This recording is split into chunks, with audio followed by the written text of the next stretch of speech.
In the shadowed corridors of the British monarchy, where tradition often suffocates change and silence can be louder than truth, how did a woman once ridiculed by millions quietly become one of the most influential royals in modern history? What does it take to go from being the most hated woman in Britain to someone the public has slowly, if reluctantly, come to respect? Camilla's story isn't just about scandal, romance, or royalty. It's about survival in a world that never wanted her to win. Long before she ever wore a crown or had her name etched into the royal record books, Camilla Shand was just a girl from the English countryside moving in elite circles, living a life that would seem privileged to many, yet complicated in ways few could imagine. It was 1971 when she first met Prince Charles. The timing was curious. Her relationship with Andrew Parker Bowles had just ended, and Charles, for his part, was casually involved with Princess Anne. Their introduction came through a mutual friend, Lucia Santa Cruz. What began as polite conversation quickly deepened into something far more serious. They shared more than just a love for horses and country life.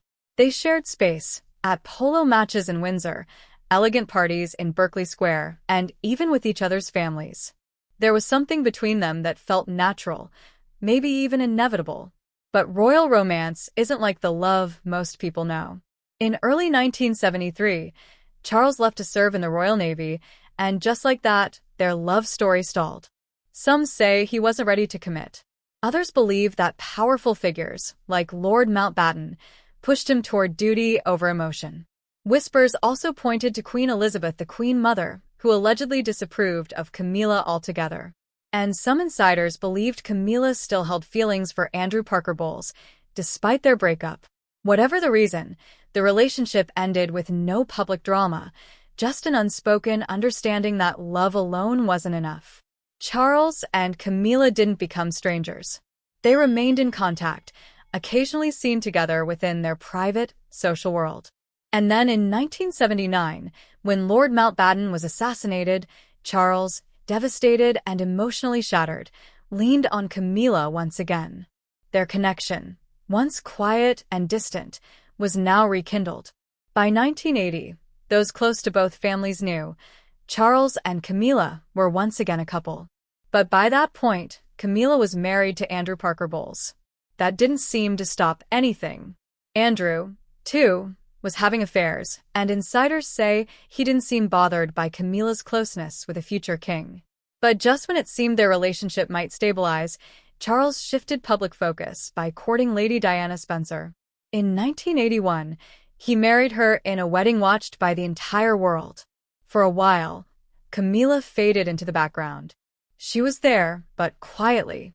That all changed in 1992 with the release of Diana, Her True Story. For the first time, the world heard Diana's pain. Her most haunting line, "There were 3 of us in this marriage, so it was a bit crowded," turned Camilla into a villain overnight. She became a symbol of betrayal. Then came 1993's Camillagate scandal. A private phone call between her and Charles was leaked, exposing their intimacy in the most humiliating way. The press had a field day, and public opinion sank even lower. Camilla was mocked, hated, and blamed for destroying Diana's fairy tale life. In 1994, Charles took a bold step. He publicly acknowledged his deep friendship with Camilla and admitted their closeness had never gone away. This wasn't just a press statement. It was a challenge to the very image the public had built around him and Diana. Still, many couldn't understand how Camilla had such a hold over the future king. And yet, she stayed. Through it all, the tabloid attacks, the insults, the jokes, Camilla remained steady. After both she and Charles divorced their spouses, he made it clear he was going to be with her no matter what. To help manage the public backlash, Charles brought in public relations expert Mark Bolland. It wasn't just about love anymore. It was about reputation. In 1997, Camilla was involved in a minor car accident on her way to Charles's home. It wasn't serious, but it marked the beginning of her gradual reappearance in public life. She started attending events with Charles, carefully and strategically. In 1999, they made their first official appearance as a couple at her sister's birthday party at the Ritz. The cameras caught it all, and headlines buzzed again, but this time, something had shifted. By 2000, Camilla was showing a different side to the public. She took on charitable roles, such as becoming president of the Royal Osteoporosis Society, a cause close to her heart. She began to appear more frequently by Charles's side at formal events, building a more relatable and human image. That same year, she met Queen Elizabeth II again, this time as Charles's partner. It wasn't just a social visit. It was a powerful symbol of royal acceptance. In 2002, Camilla's presence at the Queen's Golden Jubilee celebrations further cemented her place in the royal fold. She was seated behind the Queen during a major concert, a detail that didn't go unnoticed. By 2003, Camilla moved into Clarence House, Charles's residence. It wasn't just about logistics. It was a clear step toward making their relationship official in every sense. In 2004, she began appearing at high-profile events like the Highland Games in Scotland, walking beside Charles, no longer in the shadows. Despite some continued public resistance, especially from Diana's loyal fans, something important was changing. People were starting to warm up to her, even if slowly. On February 10, 2005, Clarence House announced their engagement. Charles gave Camilla a family heirloom ring, a meaningful gesture with royal weight. The road to the wedding wasn't smooth. Since Charles was the future head of the Church of England and Camilla was divorced, the marriage required approvals from the Queen, the Prime Minister, and church leaders. All three, Queen Elizabeth, Tony Blair, and the Archbishop of Canterbury, gave their blessing. Clarence House received over 25,000 letters after the announcement, and the majority supported the union. But not all. A small number included threats so serious that police were involved. The wedding was set for April 8, 2005, at Windsor Castle, but logistical issues forced a change of venue. It moved to Windsor Guildhall and was rescheduled to April 9 to accommodate guests attending Pope John Paul II's funeral. The wedding was modest and private. Prince William and Tom Parker Bowles served as witnesses. The Queen and Prince Philip didn't attend the civil ceremony, but were present at the blessing and hosted a grand reception at Windsor Castle, complete with orchestras and performances that gave the day a sense of dignity and warmth. Following the ceremony, Charles and Camilla spent their honeymoon in Scotland, settling into their new life together, not just as husband and wife, but as a team ready to face public life head-on. Still, not everyone believed their union was purely romantic. Biographer Penny Junor suggested Camilla's motivations were layered.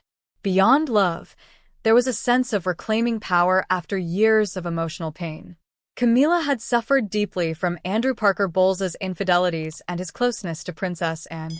Some say her relationship with Charles helped her heal, and perhaps prove her worth to a world that had judged her too quickly and too harshly. Princess Anne reportedly saw her own relationship with Andrew as nothing more than a fling, while Camilla was emotionally invested. The emotional chaos, betrayals, and conflicting loyalties formed a complicated web that shaped the choices Camilla made. And even after her marriage, the whispers never fully stopped.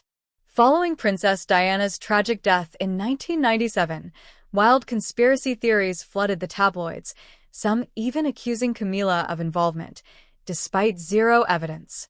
These baseless rumors revealed just how deeply public anger and mistrust toward her still ran.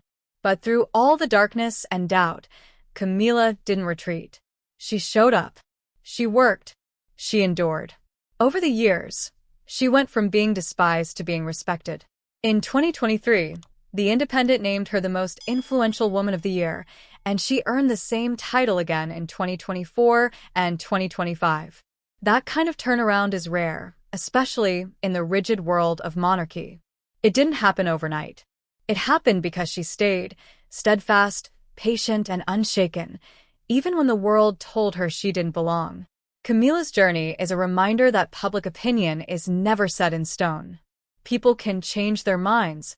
Scandals fade. Time softens harsh words. And sometimes, the most unlikely figures find their place, not by fighting for attention, but by quietly surviving, evolving, and waiting for their moment to be seen differently. If you found this story as fascinating as we did, Don't forget to like the video and hit subscribe for more in-depth looks at the untold lives behind the headlines.